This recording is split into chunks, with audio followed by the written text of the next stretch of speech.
Bom dia, pessoal. Nós vamos falar sobre terceirização, seus aspectos, atuais e modalidades de terceirização. Pretendo enfrentar com vocês os contratos temporários de trabalho e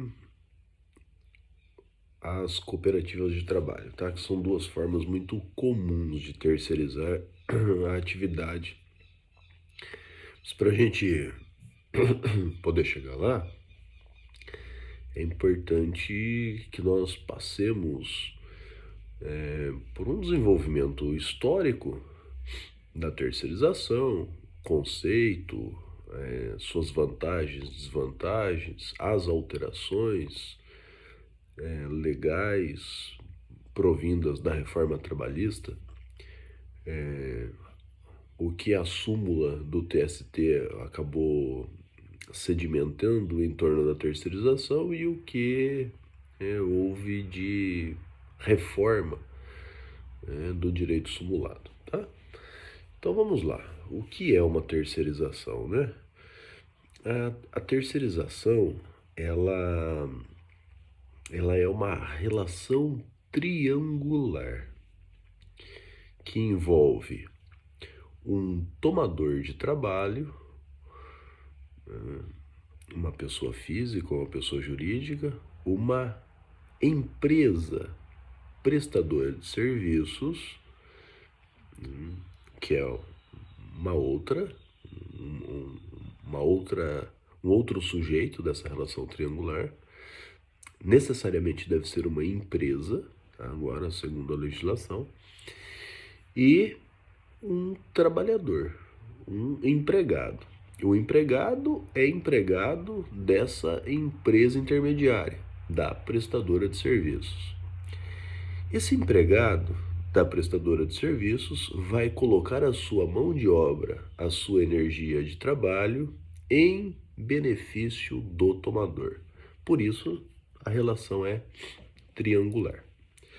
A terceirização, portanto, ela rompe com aquele modelo que nós acabamos de ver, né, na figura do empregador, que é aquele modelo clássico de contratação de mão de obra, modelo direto de contratação, em que o empregador ele admite, assalaria, dirige a prestação de pessoal de serviços e arca com os riscos da atividade, não é?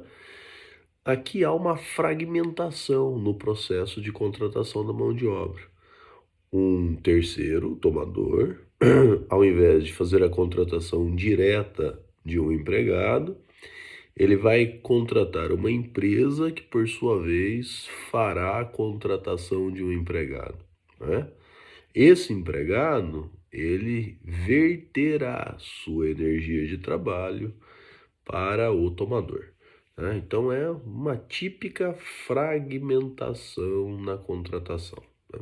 Por isso, a terceirização ela é entendida como uma flexibilização trabalhista no sentido horizontal, né? No processo de contratação, tá? Quando é que surge a terceirização? Basicamente, ela surge no modelo toyotista de produção. Nós tivemos o modelo fordista, o modelo da fábrica, a gente já comentou isso quando falamos sobre a história do direito do trabalho, né? E na década de 70, sobretudo, inicia-se uma nova modalidade de produção, né? O mundo contemporâneo ele inaugura o chamado modelo fordista, ou toyotista, que é um modelo descentralizado de produção. Você já não observa a produção dentro de fábrica. Você e tampouco a fragmentação e a linearidade, né, no processo. Vamos nos recordar. Lá na esteira, a gente observava que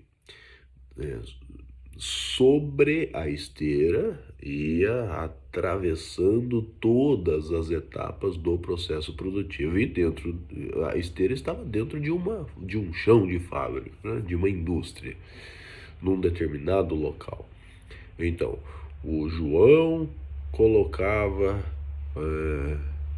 a carcaça do veículo, né? Logo na sequência vinha o Pedro e o Paulo e colocavam o motor. Na sequência, o André colocava a embreagem. Na sequência, né, havia a montagem da carenagem. Depois vinham as portas e tudo sobre, né, aquela esteira. E no final tinha a montagem completa do veículo. Depois de montado, ele era submetido a uma publicidade e depois da publicidade era comercializado numa distribuidora. Pois bem, com o modelo toyotista, todos os estágios da produção eles são feitos just in time, tudo a um só tempo, né? Então a produção do pneu se dá na China, a produção do motor se dá no México, a produção da embreagem nos Estados Unidos e assim sucessivamente. E de repente só a montagem, né, a reunião de tudo isso em um local específico. Antes que o veículo tenha sido produzido, ele já foi submetido à publicidade e já foi vendido, né?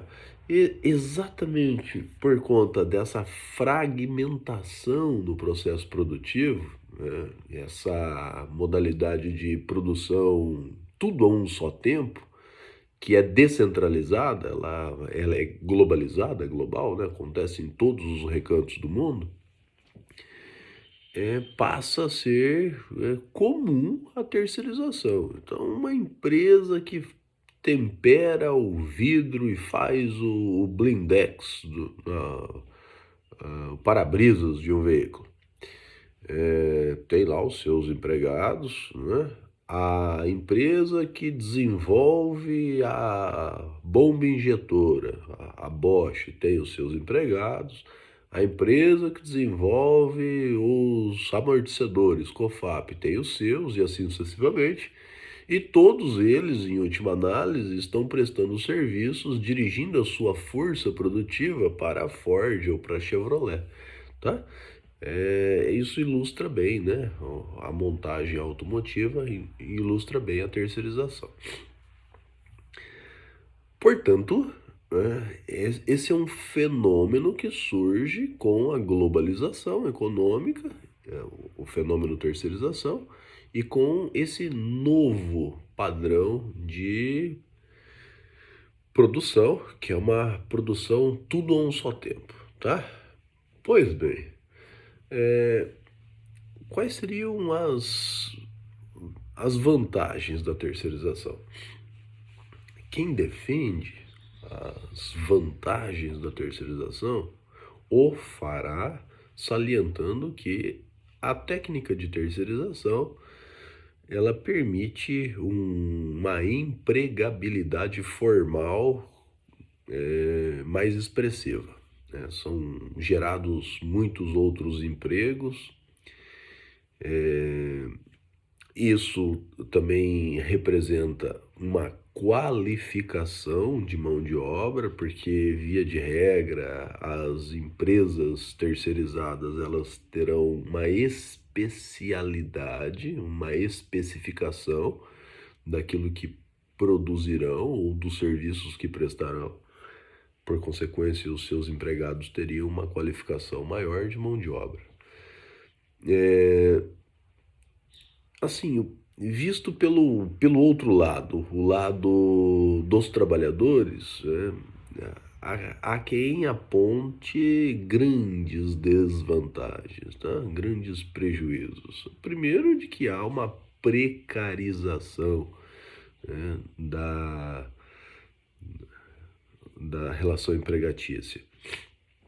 Os empregos se tornam empregos precários, com salários mais baixos, com condições de trabalho menos sintomáticas expressivas, uma carência de higiene, medicina e segurança do trabalho, uma precarização nas garantias trabalhistas, porque essas empresas intermediárias, as empresas de terceirização, elas não raro descumprem os direitos trabalhistas e, muito embora a gente venha observar na sequência que há uma responsabilidade subsidiária do tomador, nós conhecemos como há obstáculos para o ajuizamento de uma ação trabalhista, como é que ele se desenvolve, como os acordos são celebrados na Justiça do Trabalho e, em última análise, aquilo que deveria ser pago espontaneamente pelo empregador ao trabalhador, né, será pago mediante uma provocação judicial e a valores menores, uma hipótese, uma possibilidade de composição, né, de conciliação. Mas a gente já chega lá. Assim, duas desvantagens que me parecem muito claras aos trabalhadores e provém do direito coletivo do trabalho por força de terceirização são as seguintes. Em primeiro lugar, o direito coletivo, que é o direito sindical, ele acaba sendo muito fragilizado com a terceirização, porque à medida que as empresas tomadoras elas vão terceirizando as atividades, né, produtivas, independente do objetivo econômico da empresa, porque agora pode-se terceirizar a atividade meio ou fim, já a gente vê o que é isso.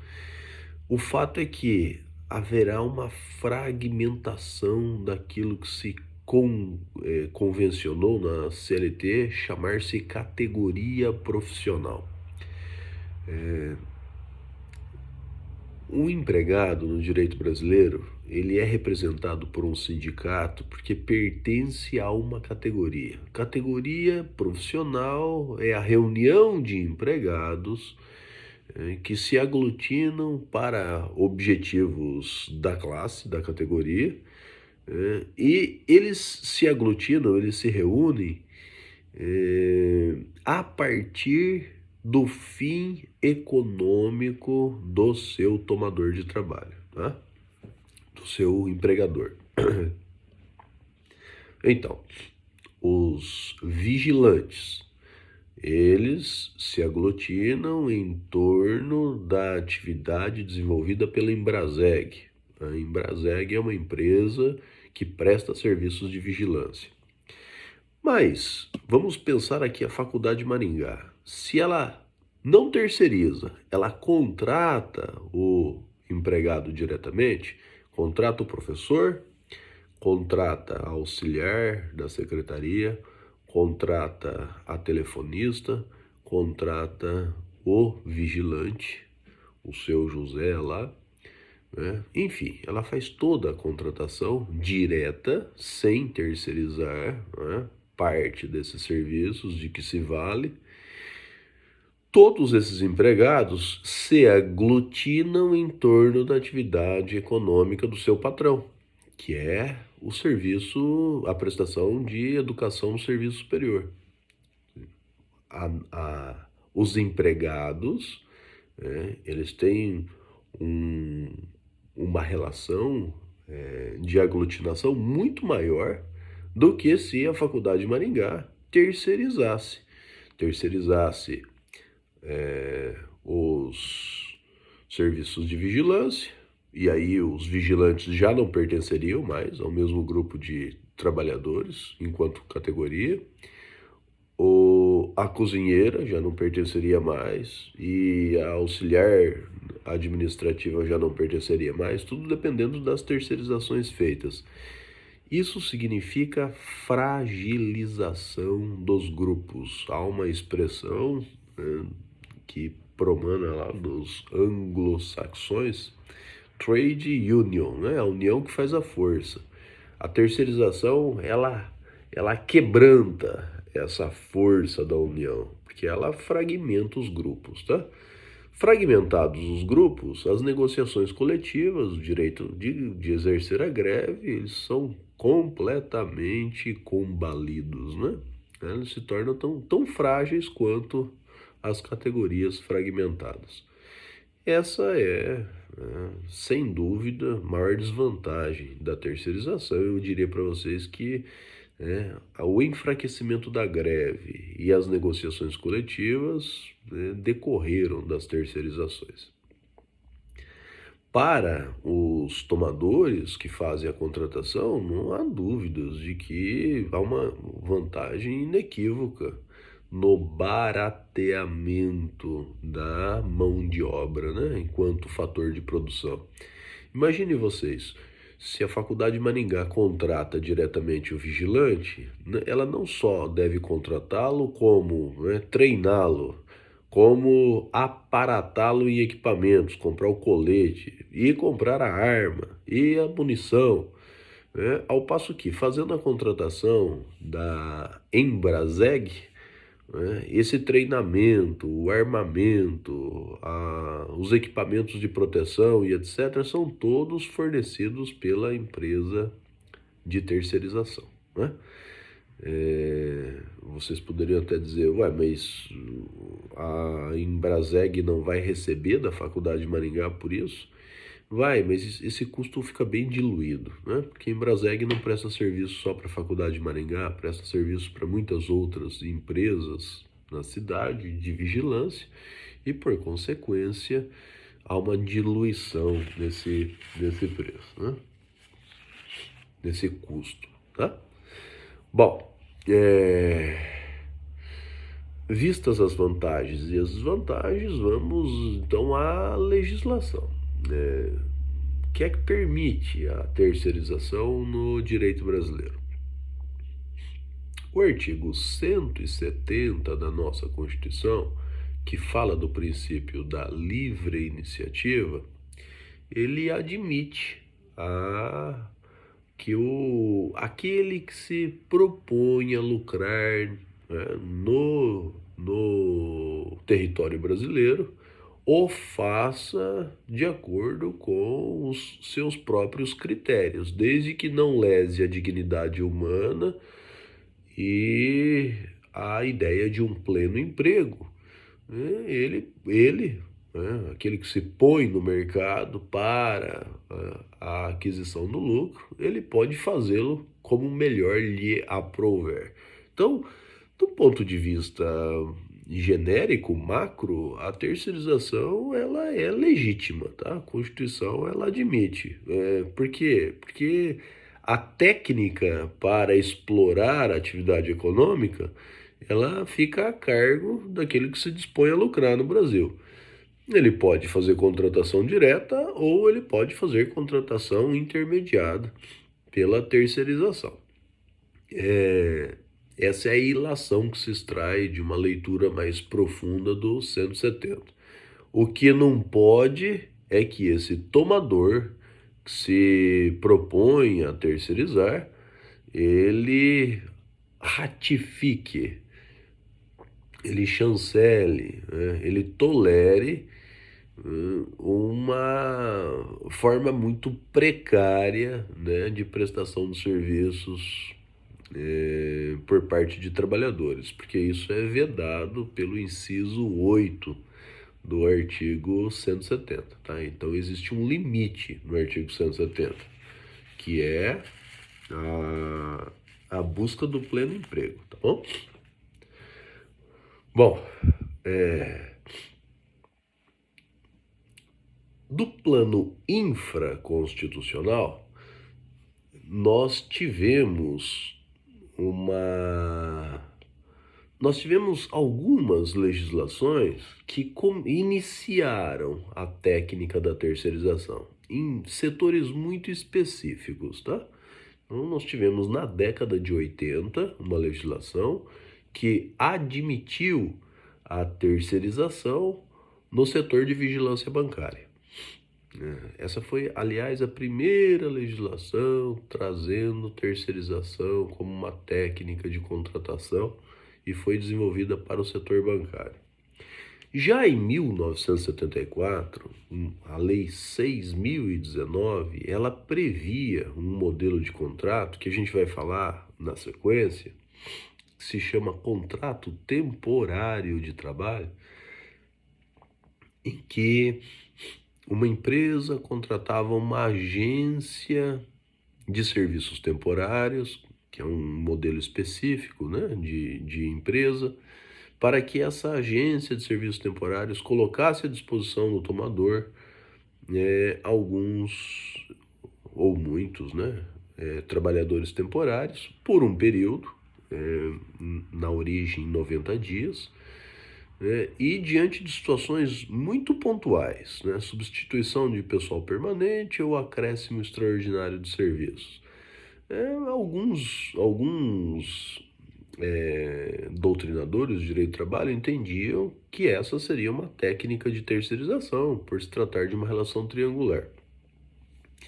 Vou mostrar para vocês que, embora a terceirização na atualidade seja tratada dentro dessa lei, com a reforma trabalhista, há uma peculiaridade nesse contrato temporário de trabalho, que o tomador, aqui no contrato temporário de trabalho, o tomador, ele faz a subordinação direta do trabalhador temporário. E, em geral, a terceirização, ela inadmite a subordinação direta do tomador em relação ao trabalhador terceirizado. Então, essa seria uma diferença expressiva, né? E, ao meu juízo, a Lei 6.019 não estaria incorporando um modelo de terceirização. Mas ficou tudo muito confuso, pessoal, porque não foi, na reforma trabalhista, não houve a criação de uma legislação sobre terceirização. A terceirização, ela foi inserida dentro da Lei 6.019, que fala de contrato temporário de trabalho. Nos artigos 4º e 5º, foi desenvolvido o raciocínio, né, a lógica da terceirização na atualidade. Então, o Godinho, por exemplo, Maurício Godinho Delgado, ele trata da terceirização dentro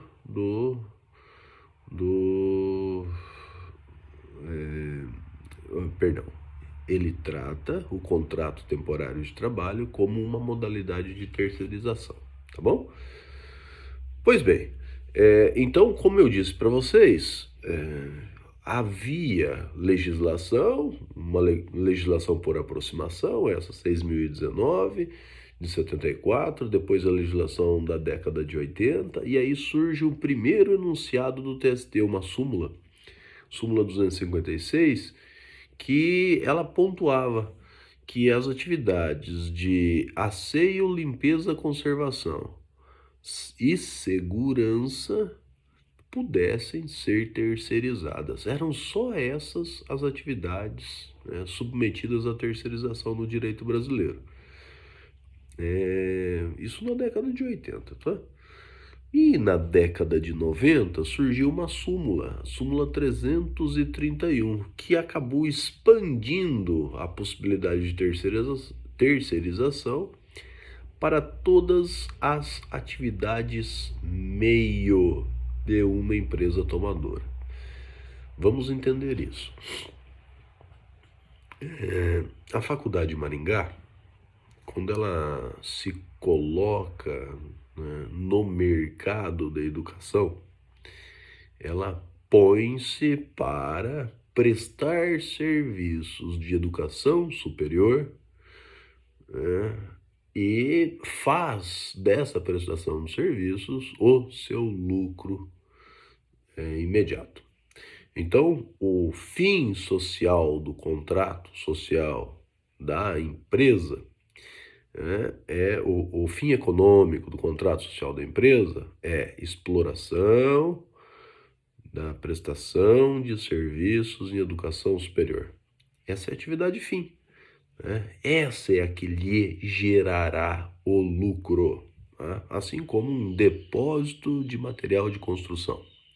Qual é a finalidade que está prevista no contrato social dessa empresa, no depósito Tarobá?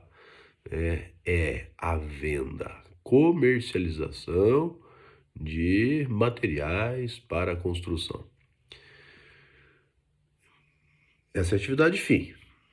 Bom, quais seriam as atividades meio? Para que esse depósito funcione bem, é necessário que ele esteja sempre limpinho, né? Isso atrai o cliente. Então ele vai ter que contratar uma zeladora. Quando as pessoas deixam o depósito às 6 horas da tarde, é possível que alguém tenha, né, o objetivo de furtar materiais de construção, de praticar um roubo. Então, o depósito precisa de um vigilante, um vigia, e vai contratar o vigia. E é possível ainda que o depósito angariando clientes, né, ou na perspectiva de angariar clientes, ele se disponha a entregar esse material de construção. Então ele vai contratar um entregador. E o depósito, né, ele tem um setor administrativo e financeiro, recursos humanos. Então ele vai contratar pessoas que contratam e demitem os vendedores. Ele vai contratar o contador. Tudo isso é atividade meio. A atividade fim é a venda. E aqueles que produzem, fazem a venda, né, os vendedores, esses desenvolvem atividade fim. Os outros todos que mencionei para vocês desenvolvem atividade meio. O que é que dizia essa súmula? Súmula 331 do TST. Não será admitida a contratação por terceirização nas atividades fim do tomador de trabalho.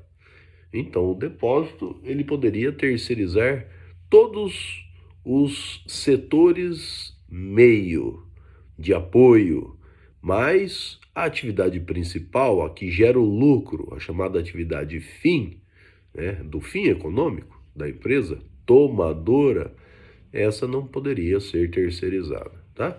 Se fosse terceirizada, era nula a terceirização. O vínculo se dava diretamente entre o tomador e o trabalhador terceirizado, tá?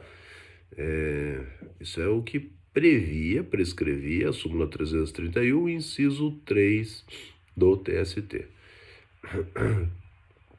Bom, mas aí, jovens, veio a Lei 13.429 de 2017 e alterou a Lei 6.019 de 74 e passou a tratar do tema da terceirização. E na sequência, logo na sequência, e veio. Então, essa foi a primeira lei que altera o processo de terceirização. Então, a reforma trabalhista, ela se ressentiu de duas leis, tá?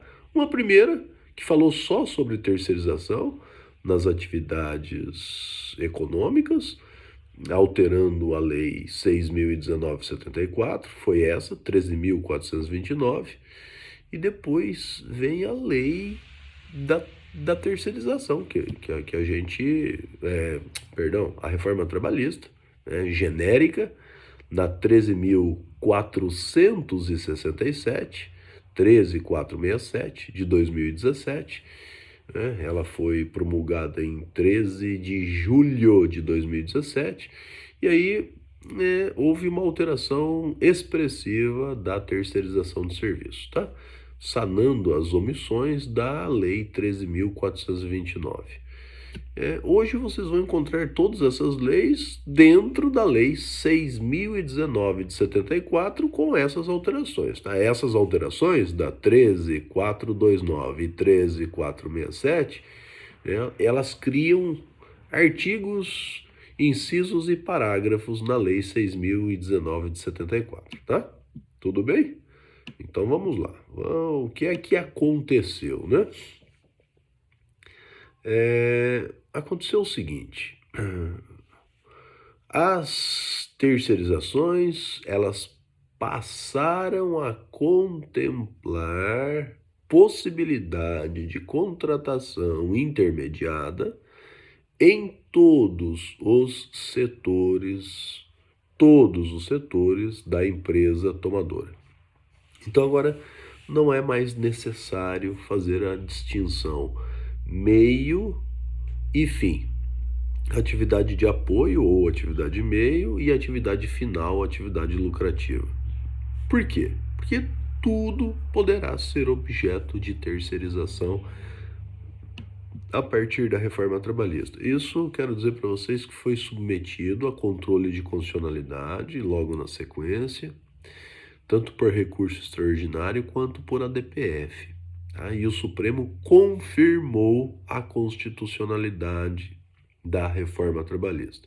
O Supremo disse que, em nome do princípio da livre iniciativa, não haveria nenhum sentido em fazer-se distinção na terceirização entre atividade meio e atividade fim. Né? A Constituição não veda expressamente a contratação por terceirização em atividade fim. Por consequência, seria constitucional a reforma trabalhista. Tá? Vamos fazer uma abordagem dos artigos 4A e 5A, que estão presentes na Lei 6.019 de 74, tá? Basicamente aqui nós vamos encontrar a reforma trabalhista, né? E a terceirização. Então, se vocês pegarem a Lei 6.019 de 74, vão verificar que nesses dispositivos, o 4A, está prescrito a seguinte disposição: considera-se prestação de serviços a terceiros a transferência feita pela contratante da execução de quaisquer de suas atividades, inclusive sua atividade principal, a pessoa jurídica de direito privado prestadora de serviços e que possua capacidade econômica compatível com sua execução. E o 5A, ele completa: o contratante pode ser pessoa física ou jurídica que celebra um contrato com a empresa de prestação de serviços relacionados a quaisquer de suas atividades, inclusive a atividade principal. Então vocês perceberam que o que o legislador quis deixar muito claro, tanto no 4A quanto no 5A, é que o tomador de trabalho ele se valerá de terceirização tanto em atividade meio quanto em atividade fim. Portanto, se a Faculdade de Maringá quisesse, em tese, fazer a contratação de professores por terceirização, ela poderia recorrer a uma empresa que, na sua atividade de terceirização, gere ensino, e presta serviço no ensino, e poderia haver a terceirização até dos professores. Algo que derruba completamente a súmula 331, inciso 3 do TST, que discorria sobre o tema, tá? Como já disse, e volto a afirmar, esses dois dispositivos, o 4A e o 5A, foram submetidos a controle de constitucionalidade e o Supremo entendeu que são constitucionais, tá? Bom, qual seria o requisito, jovens, para que houvesse a terceirização? Seja ela na atividade meio ou na atividade fim, né? Então, primeiro requisito, tá? Isso é fundamental, jovens, para que haja a legalidade, a legitimidade de uma terceirização depois da reforma trabalhista, é necessário que, em primeiro lugar, a empresa de terceirização e a empresa seja uma pessoa jurídica de direito privado. Não é possível que uma terceirização se faça a partir de uma pessoa física. Tem que ser uma pessoa jurídica. Por quê? Porque a legislação ela vai exigir um capital social integralizado dessa pessoa jurídica e a gente já vai ver, né, quais são as características. Ela tem que ter um lastro econômico razoável para poder comportar essa terceirização, tá? Para poder prestar os serviços de terceirização. Então não seria possível que a Faculdade de Maringá contratasse o João Batista, que por sua vez contrate 3 ou 4 serventes na construção civil para fazer uma empreitada aí, tá? Como terceirização não cai o processo, né? O modus operandi da contratação. Tem que ser uma pessoa jurídica.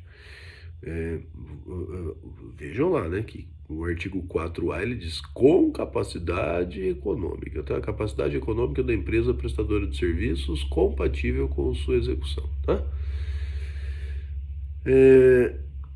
Segundo requisito, além de ser uma pessoa jurídica, prestadora de serviços, o segundo, me parece fundamental, é uma reprodução daquilo que já estava na súmula 331, o tomador de trabalho, a Faculdade de Maringá, ao contratar a Embraseg, uma empresa prestadora de serviços em vigilância, a Faculdade de Maringá não pode manter pessoalidade e subordinação com o vigilante. Tá? Então, a ausência de pessoalidade e subordinação entre a tomadora e o trabalhador terceirizado é fundamental. Por exemplo, se o Celhão se dirigisse até o vigilante e dissesse, cara, você não pode ficar aqui, você tem que ficar lá na esquina. Ô, cidadão, você chegou 10 minutos atrasado, você tem que estar aqui no horário. Isso revela uma subordinação direta e, por consequência, o vínculo será direto com responsabilidade solidária, tá bom? Então, como é que o Celhão, detectando falhas do vigilante, ele poderia proceder? Ele deveria comunicar ao superior, ao representante da empresa, da Embraseg, para que esse sujeito, né, dirigisse as ordens ao vigilante, tá bom? É fundamental, hein? A ausência de pessoalidade e subordinação na terceirização. Bom, quais são as responsabilidades do tomador de trabalho na hipótese da terceirização?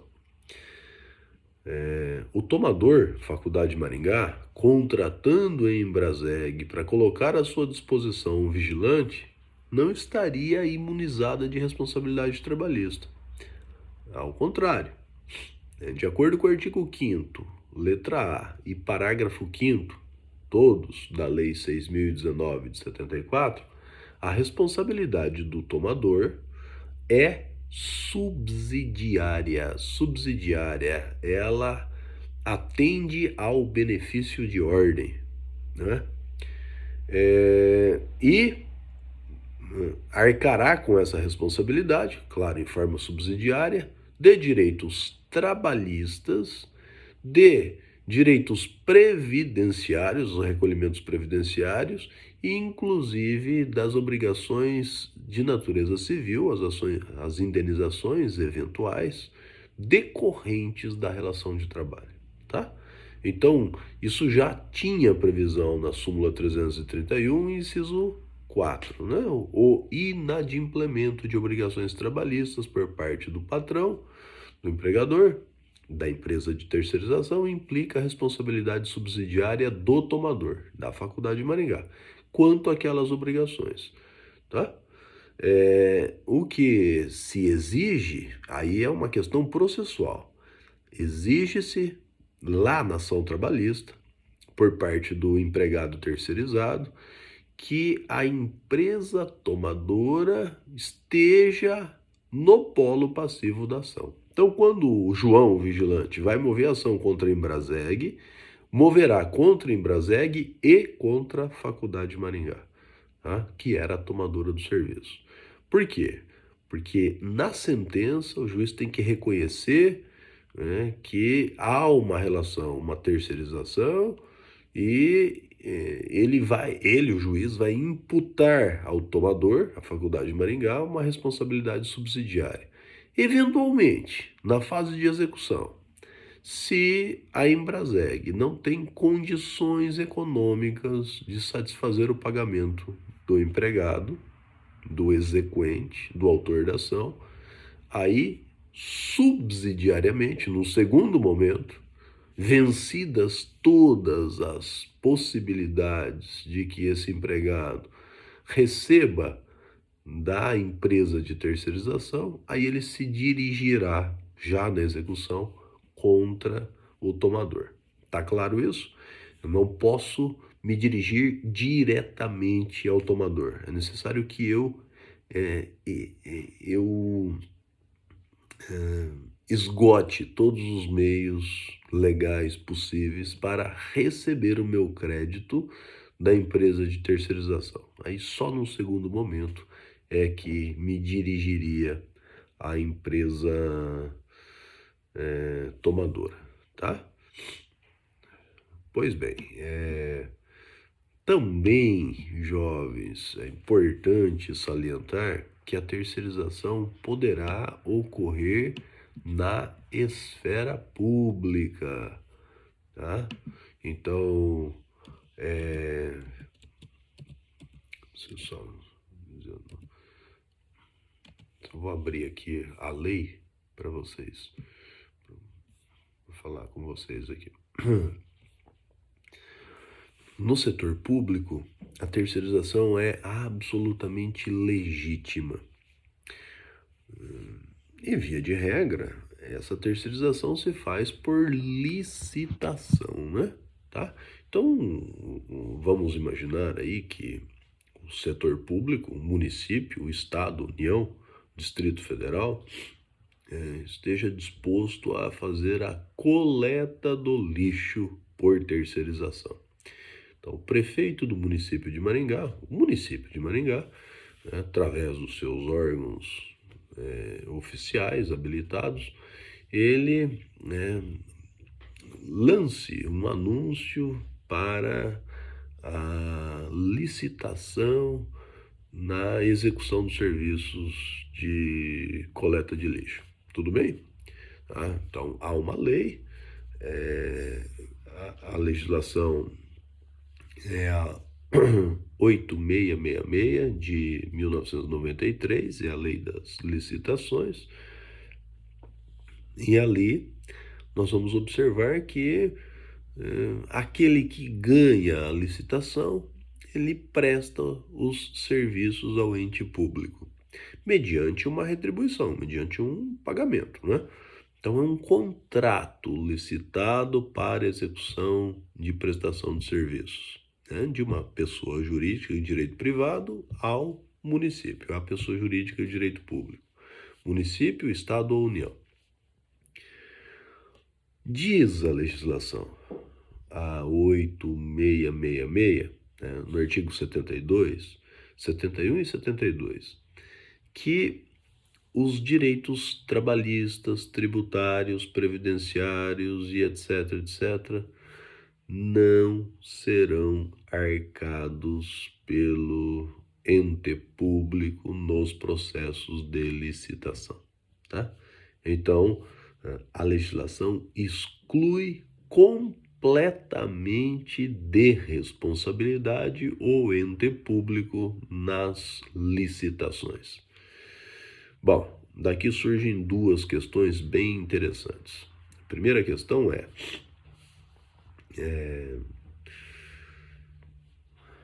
se a administração pública ela contrata empresa de prestação de serviços sem idoneidade. São as licitações forjadas, fajutas, ou as contratações que não são licitadas. Isso, à luz do direito do trabalho, corresponde à contratação por interposta pessoa, que nós já mencionamos quando aludimos à figura do empregador. Tá? Interposta pessoa é uma pessoa física ou jurídica que se coloca como um empregador aparente, né? E aqui é a mesma ideia, tá? A inidoneidade econômica, que aliás no setor privado, vocês viram, com a 6.019, o artigo 4º, letra A, a empresa de terceirização deve ter idoneidade econômica, né, para prestar os serviços. Quer dizer, se há uma licitação pelo ente público, feita por interposta pessoa, empresa sem idoneidade econômica, licitações fabricadas, artificializadas, o município terá responsabilidade. Isso é o que nós lemos do inciso 2 da súmula 331 do TST, que ainda é mantida, tá? O inciso 2 é mantido. Então, a contratação de terceirizado por empresa de terceirização na condição de interposta pessoa, inidônea economicamente, acarretará responsabilidade solidária do ente público e da interposta pessoa perante os direitos trabalhistas do trabalhador. Então é como se a terceirização não tivesse existido, ela é absolutamente nula e o município tem responsabilidade. Só não haverá um vínculo direto, né, do trabalhador e do município, porque a prestação de serviços ao município, ao Estado, à União, Distrito Federal, exigem concurso público. Não seria possível uma anotação na carteira do município, né? Tá? É necessário o concurso público, mas a responsabilidade será solidária. Eu, trabalhador, contratado por uma empresa prestadora de serviços, numa terceirização perante o ente público ilegítima, ou por interposta pessoa, ou por ausência de licitação, eu posso mover ação direta contra o município, Estado ou União, né? E terei a responsabilidade solidária assegurada. Só não haverá anotação na carteira de trabalho, porque para que eu pudesse ter vínculo com o município, Estado ou União, deveria ser concursado. Aliás, a contratação inidônea, né, por interposta pessoa no setor privado gera os mesmos efeitos. Também responsabilidade solidária entre o tomador de serviços e a empresa prestadora de serviços em relação aos direitos trabalhistas do trabalhador. Todavia, nesse caso, no setor privado, o vínculo será direto entre o trabalhador terceirizado e a tomadora de serviço. Se a Cocamar ela contratou uma empresa sem capacidade econômica para fornecer pessoas do TI, né, os técnicos em informática, em determinado setor da Cocamar, e depois esses caras, os trabalhadores, não recebem férias, 13º, recolhimento fundiário, um deles inclusive teve problema de Dort-Ler e tem uma redução de capacidade de trabalho, né, uma indenização. Esses sujeitos poderão mover a ação contra a empresa de TI, contra a Cocamar, buscando responsabilidade solidária, né? Podem, inclusive, dirigir a execução diretamente contra a Cocamar, porque é solidária a responsabilidade, e o juiz vai anotar a carteira deles, a carteira de trabalho deles, não será mais com a empresa de prestação de serviço, de TI, vai ser com a Cocamar. O vínculo é direto. Tudo bem? Tá. Então nós voltamos aqui no setor público, hein?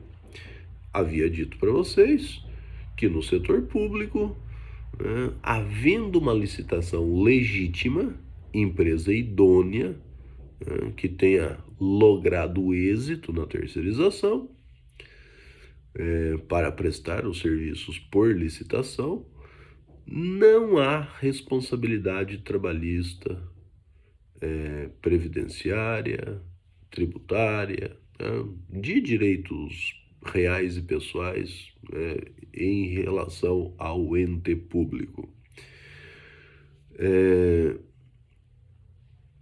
Esse artigo 72 da Lei 8.666 de 1993, da Lei das Licitações, ele deixou de ser observado pelo TST.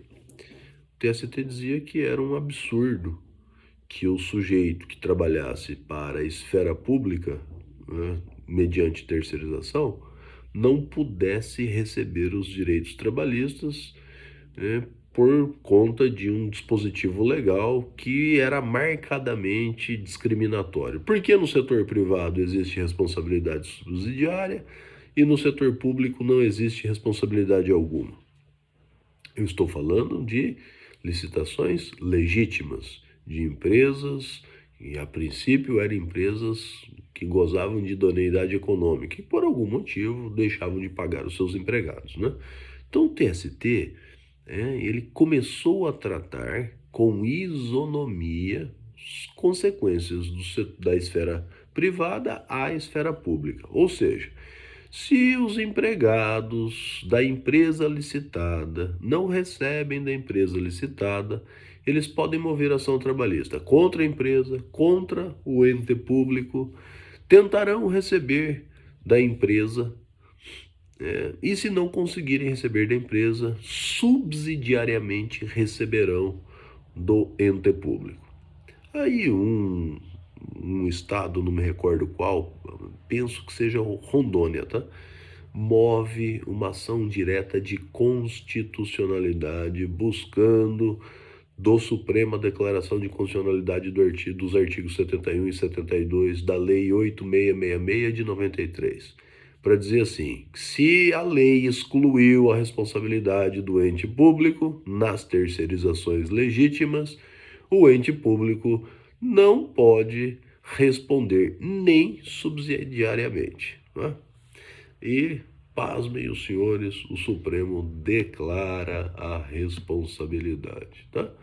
Então, declara a responsabilidade, declara a constitucionalidade da norma. A norma foi declarada constitucional. Só que o relator na ADECOM, ele faz consignar a seguinte observação: havendo a prova de que o ente público negligenciou no repasse dos valores da empresa terceirizada aos seus empregados, aí a responsabilidade será subsidiária. Então, ficou como regra assim. Isso está constando da súmula 331, inciso 5 do TST, tá? Depois vocês deem uma olhadinha. Constou assim, regra: havendo licitação, os trabalhadores empregados da empresa licitada não terão seus direitos trabalhistas e indenizatórios contra o ente público, só contra a empresa. Nem a responsabilidade subsidiária existirá. Então é possível e corre-se o risco de que a licitada, que a princípio no momento da licitação tinha capacidade econômica de suportar os gravames trabalhistas, em determinado momento declina, né? Pense aí nessa época de coronavírus, né? Veio a quebra. O município de Maringá não vai ter nenhuma responsabilidade pelo pagamento dos direitos trabalhistas daqueles trabalhadores. Diferente do setor privado, em que o tomador terá responsabilidade subsidiária. Todavia, com a ressalva que está instituída no inciso 5, que decorre da ADECOM, lá no Supremo, é possível que seja demonstrado naquele processo em que o empregado move ação contra a empresa licitada e contra o ente público, que o ente público foi negligente, né, ao fiscalizar o repasse das verbas da empresa de licitação aos seus empregados.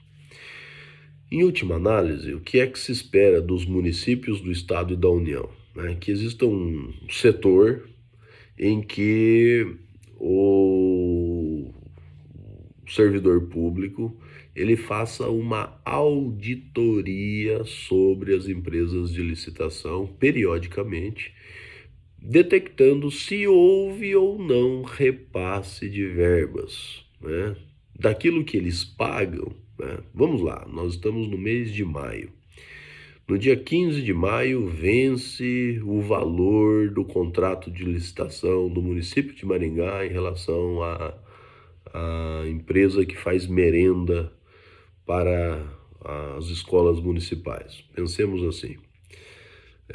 Antes do dia 15, né, o setor lá do município deve investigar, averiguar se a empresa prestadora de serviços de alimentação pagou o salário dos seus empregados, recolheu o fundo de garantia, se alguma das merendeiras, das cozinheiras foi dispensada, houve o pagamento das verbas rescisórias e só assim se faria um repasse de verbas, tá? Então o município tem que ficar, o município, Estado, União tem que ficar fiscalizando as empresas de terceirização, as licitadas, para verificar se elas estão cumprindo a legislação trabalhista. Porque se provar a negligência do ente público, o ente público também terá responsabilidade subsidiária. Tá legal?